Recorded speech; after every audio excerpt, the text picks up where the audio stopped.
कोलकाता शहर का आपको एक अपने रिपोर्टर की वहां भेजी हुई रिपोर्ट दिखाता हूं। कोलकाता के सबसे पॉश एरियाज में से एक है बालीगंज। बालीगंज विधानसभा सीट पर वोटर्स बदलाव की बात कहते हुए खुलकर बोलते हुए सुनाई दे रहे हैं। वो उनसे बात की हमारे संवाददाता पवन नारा ने।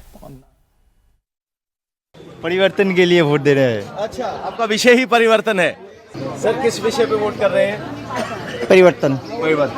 Change is required, certainly required, required, very much required. Very much required. यही कि बदलाव आना चाहिए, जो भी होगा अच्छा होगा। हम लोग सब इसके सपोर्ट में हैं।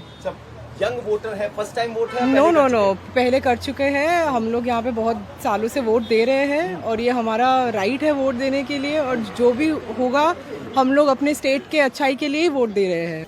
चेंज आए। चेंज चाहिए ना? हाँ, चेंज चाहिए। मुझको भी चेंज चाहिए। अच्छा, उन्नयन चाहिए। उन्नयन चाहिए। हुआ है? हाँ हुआ है। हुआ है। उन्नयन चाहिए। उन्नयन चाहिए। Development, job creation. Job creation, development. कोई परिवर्तन नहीं। कोई परिवर्तन नहीं। नहीं जैसे कुछ चल नहीं रहा है होने वैसे वाला ही है। चलेगा। कुछ नहीं हो रहा।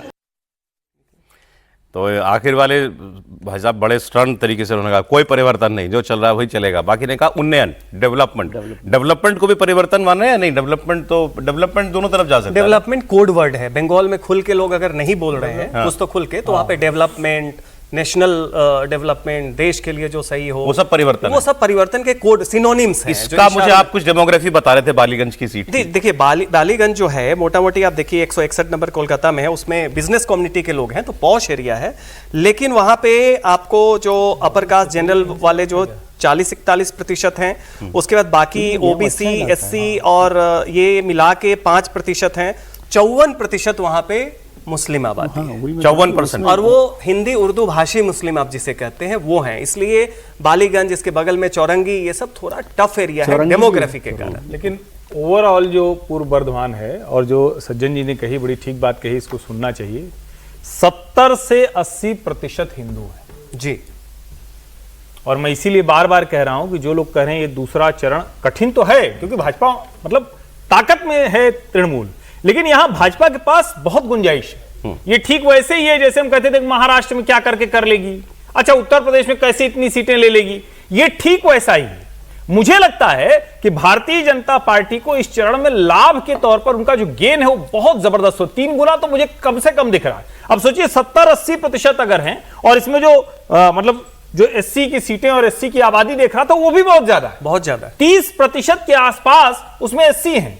तो ओवरऑल अगर कहें तो बीजेपी जो कोशिश कर रही थी वो अगर सफल होती हुई दिखी, तो आपको ये जो सेकंड फेज है एकदम से मतलब एक बात पूरा शिफ्ट दिखेगा। बिहार ये बंगाल बीजेपी की एक खासियत है, वहां पायदान पे एससी, एसटी, ओबीसी ग्रामीण क्षेत्र में बीजेपी का जबरदस्त समर्थन है। पिछली बार भी दिखा। बीजेपी चूकती है वहां पे मिडिल क्लास हिंदूज में, जिसमें इस बार आपको चेंज दिख रहा है। और 30% जो माइनॉरिटी है वो एक अलग ब्लॉक है। तो वहां पे दलित प्रतिशत जहां भी जितना ज्यादा हो, साउथ 24 परगना में जब आप बात करेंगे तो वहां पे या तो मुस्लिम आबादी है या एक पौंड खत्री दलित कहते हैं वहां पे, जो भीम से खुद को जोड़ते हैं माइथोलॉजिकली, उस दलित की आबादी सबसे ज्यादा है।